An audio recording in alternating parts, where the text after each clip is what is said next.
drinking on my apple cider vinegar. Got my water with it. Feeling a little bloated, so using this to try to get some of that excess weight off. If you can't handle, we're emotional. Respectfully, you're the manliest woman I've ever talked to. Well, that's fine. Damn. Because you're more feminine than I am. You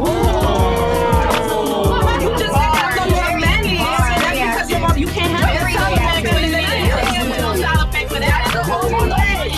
You just call me masculine. I'm the most masculine. That's because you can't handle a woman like me, and it's fine. I've been with a boss that can handle me. It's everybody watching. No, I've been with a boss, not with a boss, and he handles me very well. As I'm out here enjoying this beautiful autumn weather, I want to speak about something that I've been noticing mainly online, and that's we're overusing relationship trauma by continuing on this fake ass gender war with men always saying something negative about women and women always saying something negative about men. We're overselling relationship trauma.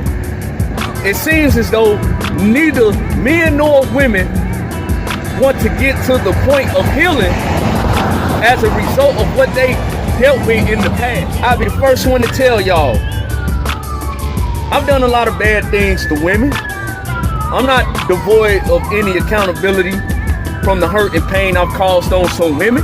I'm guilty of that. But one thing I'm not gonna do is allow that to hold me back from healing and growing and maturing, so that when I do perhaps one day find that special queen, I'm ready to deal with her in a way that I know that's going to prosper for both me and her. I'm not going to allow the trauma that I've dealt with, because I've been done wrong too. However, I refuse to allow that trauma to hold me back from experiencing or being with a woman who is going to truly value and respect me as the man I know I am. A lot of y'all online be going back and forth for countless videos, countless responses, but nobody's really healing. Nobody really is learning. Nobody wants to take responsibility for the things that they have said and done. And y'all wonder why the dynamic between, especially in our case, between black men and black women isn't working. It's a damn shame that we're going into the year 2023 and you have more single people who are bragging about being single, who don't care about another person's thoughts. They don't really care who they hurt. They don't care about that other person's feelings. But yet we still want to be out here yearning and desiring love. But the major factor into yearning and desiring for that love is having love for yourself. And I can tell you right now, many of us out here, we ain't got that. We still holding on to the past. The past is the past. I would never tell you to forget it, but do you have to continue to linger on with it? And you wonder why you're not progressing. You wonder why you continuing to go through the same old lapses in relationships. You wonder why you continuing to have the same similar results. Many of our people are dealing with insanity when it comes to relationships. You got these men out here who are saying, you know what, we're tired of women out here, we going overseas. And I'll be the first brother to tell you, I have no problem with any brother going to different countries, experiencing the lifestyle and experiencing the culture of other countries. Hell, we all should get our passports and go explore the world. But brothers, if you're not healed internally, if you're not healed emotionally, if you do not have a sharp mentality or sharp mental capacity to build and evolve and to continue to grow within yourself, you going overseas looking for a woman, you're gonna be wasting your time as well as your money. Yes, the women in Eastern and other countries are far more feminine than the women here in the West. However, contrary to popular belief, many women of these other countries, these other cultures, they are starting to adapt to the Western way of society. So therefore, in places like Brazil, the Caribbean, and even Africa, more and more of their women in these societies are starting to pick up the Western ideology and the Western way of life, and how women in the West maneuver and how they think and how they act. Those women in these other countries are slowly but surely picking up that process. So you have to proceed with caution when going overseas. But as I stated, if you do not heal from within, going overseas looking for a woman really is a waste of time. Ladies, This whole single independent mindset, as the brother's been stating, winter is coming. If you do not accept your natural feminine essence, when shit hits the fan, you're not going to have those responsible men that are going to want to desire you. Why? You still have internalized pain you haven't recovered from yourself. And so many of our people, brothers and sisters, we keep holding on to this pain. We keep holding on to the trauma. We love to blame the other side. No one likes to look at themselves in the mirror and accept the faults that they've created. And the ultimate victim in this internalized trauma that we refuse to seek any type of help or therapy for, the ultimate victim is our children. Think about society 10 to 20 years from now. We're going to be living in a society where the vast majority of men and women are going to be in non-family structures. Why? We are adopting, number one, a baby daddy, baby mama culture more frequently now than ever before. I mean, chicks get knocked up within 2-3 months of the pregnancy. They already looking for another guy. Guys out here knocking chicks up and then they disappearing.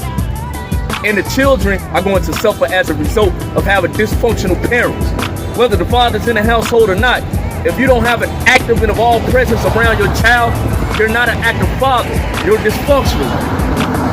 And if you're continuing to blame men for all of your problems while simultaneously looking for some type of monetary assistance from random men, you're a dysfunctional mother. So this is what this internalized trauma, as far as relationships, is going to ultimately create. It's going to create a process where we just get together, have sexual relations, we can't stand each other, then we produce children, and those children more than likely are going to become dysfunctional themselves. That's the problem. You don't want me to be emotional. Why does he have to handle you? That's We're not in a problematic in itself. Why does he have to handle you? Maybe I said the wording wrong, but yeah, I want him to be able No, to because handle me. the reason why is because you're a naturally masculine woman and he has to handle you and get you in your place, which is ridiculous. I'm not a naturally masculine You are. woman. You are. But, well, You are. if I am, then that's Your actions demonstrate that right now. Yeah. That's because fine. I You speak can- my We cannot continue to exist in a society where men are removing themselves from women, women are pushing men away, and women are just going by themselves and being alone, and homosexuality is rampantly increasing. Tell me in any society does that type of behavior leads to any type of positive results into sustaining a productive society. This internalized trauma we exhibit on a daily basis only means one thing. We truly want each other, but nobody wants to wave the white flag. Nobody wants to admit that they're wrong. That's the problem right there. Right is right and wrong is wrong. It doesn't matter who's right or who's wrong. If you're a brother and you out here mistreating women, damn it, and the real woman finessing men, using men for only their monetary resources, screwing over good men who had great intentions of building something with you, then you are a woman that is unworthy of having anybody. You're wrong. And this is the problem many of us have. Which is why I slowed down on making content on TikTok related to men and women's relationship fiascos. Because it don't make no sense. I noticed that if I make a video critiquing the actions and behaviors of women, many men will jump on it, like it, comment on it, say, bro, you speaking the truth. The moment I start holding men accountable for the same bullshit they're displaying, a lot of y'all like to go against me, say, hey bro, that ain't right, blah, blah, blah. You're making excuses for the behavior. Like I stated, right is right, wrong is wrong. It doesn't matter who does it. We can't be making excuses, especially us as men. The onus gonna always be on us. How in the hell you gonna run away from that as a man? And if you're a woman, I'm gonna tell you the same thing my grandmother told me growing up. Once you are an adult, you can no longer run or hide from any accountability that you do as a result of things you said or done. Once your ass is an adult, you need to conduct yourself like an adult. As a woman, you just don't get no special privileges because you're a woman. Because as a man, you can't make no excuses for why you're not being productive or producing anything tangible that's going to improve your life and others. So in conclusion, all of this internalized trauma we're holding on to, what is it going to ultimately do as far as the status of us reuniting as a nation? We're furthering dismantling our nation simply because there's this pushback. Men don't want to step up and do what we supposed to do as men, and women believing that they can separate themselves from men, but when shit hits the fan, now they want to run from the responsibility. No, when you look at your past and you don't want to heal from the past that you've been dealt with, and trust me, it hurts. Pain hurts. Trauma hurts. Dealing with a heartbreak hurts. But we don't hold on to that forever. Why? Life ain't supposed to be lived that way. We're supposed to be living life to where we enjoy it and we get to experience things on a higher vibration. Having internalized trauma and not healing from it, you're keeping yourself at your lowest chakra or your lowest vibration. And you wonder why things in your life remain negative. Why? Because you still want to hold on to something while masking it as anger against another side or someone else, instead of looking at the person in the mirror. Brothers and sisters, I am not interested in a gender war as I've been stating for years. I would love to see brothers and sisters come together and make remarkable relationships that will transfer or blossom into fruitful and beautiful marriages. Because at the end of the day, the nuclear family structure is what is desperately needed amongst our people. And that's not only here in the States, that's global. Let's get rid of the internalized trauma and stop treating relationships as if they just growing trend or flavor of the week, because they're not. Peace and love. And may God bless each and every last one of you. 100. Is my truth. There is one truth. If you don't accept the truth, that's on you. But the truth is the truth. Men in general do not want to date women in their 30s that have kids in tow because it's a bad investment. Just like you don't want to date a guy that has no future, lives with his mom, and a fucking bum. Men want a woman without a past. Women want a guy that has a future. We're very different. It's one of the rare situations where men are able to tell women how the world really works, while men really think, because most women can't accept the truth. And your responses are indicative of that. You guys have probably never heard this before. But hey, it is what it is. If you don't have to like the truth, the fact that I'll say an objective fact and you guys say, I don't agree with that, that's ridiculous.